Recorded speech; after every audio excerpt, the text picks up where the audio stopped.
Hi, I'm Bierbaum, and in this video, I'm going to show you a science-based method to get yourself through the dip that you experience when you start out with any activity, especially one that you don't like or don't want to do, but you know that you need to. By the end of this video, you'll know exactly how to get yourself going without listening or giving in to that internal resistance that always comes up. This is the third in the series on motivational states, and in past videos I've talked about that positive or optimal experience you get into when you're in the flow state, which is usually followed by that sense of accomplishment you get when you've finished the task. Now we all want that feeling, right? Well, guess what? There's no other way to achieve it than simply to get stuck in, perform the activity, do the task. Duh. So why then do we find it so difficult to start? Welcome to the dip. And I think you know what I mean. When it's time to get changed, to go to the gym, or to do that filing you've been threatening to do, you're likely to find yourself more interested than ever in your Facebook page. Or you actually get to the gym or start the filing task, and within seconds you find yourself thinking that this was the worst idea ever. What was I thinking? Your mind fills in 100 reasons to give up. You can think of 100 better things you could be doing. That's what I mean by the dip. And yes, it's not just you, it's a universal phenomenon. And you do need to get through the dip if you want to enjoy any activity, which we know by now means getting into the flow state. The dip is always there. In order to get through the dip, you first need to enter the animated state. In the first episode in this series, I introduced the matrix of 5 motivational states that I've identified through my work as a high-performance life and executive coach. To mention them briefly, they're on the screen again now. There's agitation, when we're using force, pushing too hard. Flow, that ideal state of enjoyment, absorption, the loss of time. Animation, when we're taking that positive early action towards the goal. Rest, active relaxation for recovery. And ennui, which is that bored, flat state where we get resistance, where we find ourselves resistant to doing anything. You can find out more about these by following the links below. And if you've been with me on the journey, what you'll have learned so far is that you generally want to be in the flow state as often as possible. You'll also know that you need rest. However, just because rest is good for you, it doesn't mean that more is better. The problem with spending too long in the state of rest is that you soon drop down into the state of ennui. That's that lazy meh state that you'll most likely find yourself in on a Sunday afternoon or in your second week of holiday. You couldn't even be bothered to get up off the couch to get a glass of water. Whether your starting point is the state of rest or the state of ennui, the only way to get into the flow state is to get into the state of animation, which is that state where you're acting to do something even though you don't really feel like it. The dip. You have to get through the dip. Like when you start out on your run and you're a bit stiff, or when you sit down at your computer on a Sunday afternoon to check your work emails and you're a bit grumpy.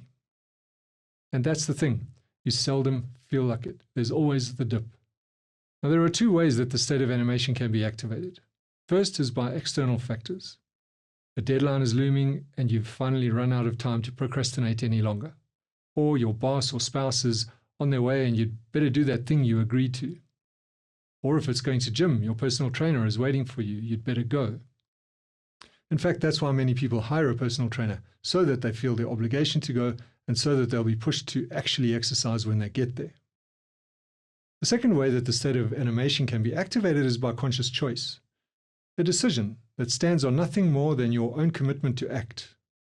That commitment would usually be related to or in service of a bigger goal that is meaningful to you.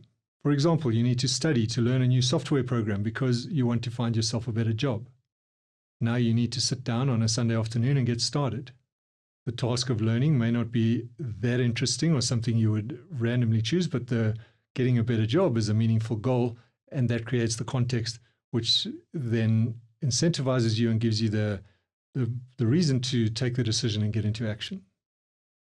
At the advanced level, this decision to act that I'm describing is based on nothing but a recognition of this principle and the benefits of applying it. That's the ultimate end game where motivation becomes easy, natural, and seamless, and one which you'll naturally and inevitably get to if you follow this process consistently and persistently. And when you get to that level, you'll be applying what the researcher Mihaly Csikszentmihalyi called the autotelic approach and demonstrating an autotelic personality. The term autotelic derives from two Greek words, the auto meaning self and telos meaning goal. By extension, an autotelic personality is someone who can set a goal and act on it and thereby find some intrinsic meaning and reward out of the activity. They can do this even with things that they are initially forced to do against their will.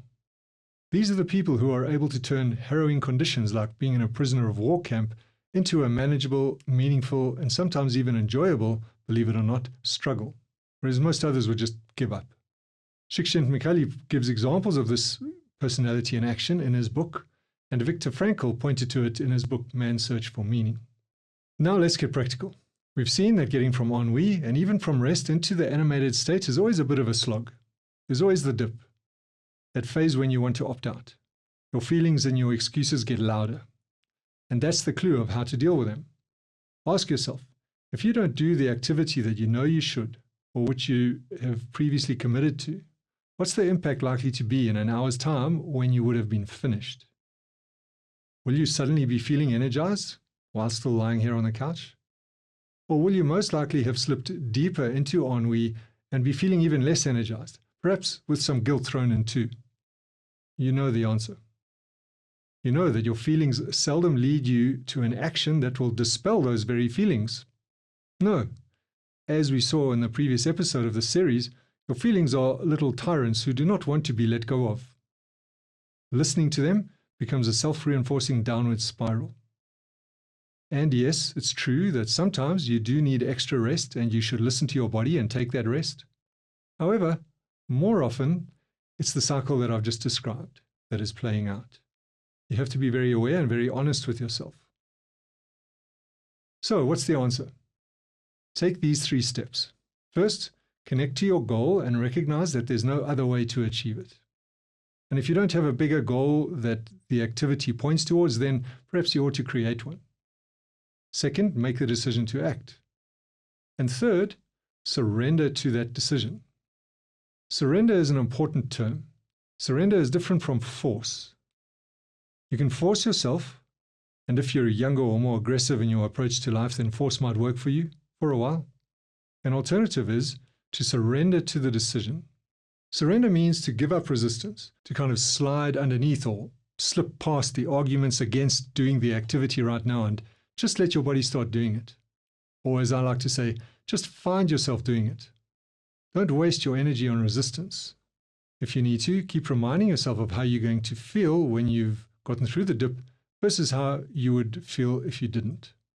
This approach seemed to work for the famous South African ultramarathon runner Bruce Fordyce. He has been quoted as saying that when he was training, he'd run to the second lamppost every time before he made the decision whether or not he was going to run on that day. Naturally, since he was already out there and doing it, he'd stay with the activity. And within a few minutes, he probably found himself getting into the flow state and grateful for having started. Certainly, he also achieved his greater goal of winning the Comrades Marathon a record number of times and becoming one of the greatest ultra-distance runners ever. So you can use this principle to get yourself going, to get into that animated state. If you struggle, then know this: there is no other way. It's kind of like if you want to get to Tahiti, you have to go to the airport and fly. There's no other way. If you hate air travel or are afraid of flying, well then you can either stay home or manage yourself. It's the same with getting into the flow state. There is no other way. You can stay as you are or learn to manage yourself by learning to accept it as part of life that you have to get through the dip. Thank you. And to find out more on the 5 motivational states, you can look up one of my books in the Personal Effectiveness series, sign up for an online self-coaching course, or inquire about talks and one-on-one coaching, all in the links below. So if you found value from this, please remember to subscribe, and I look forward to seeing you in the next one.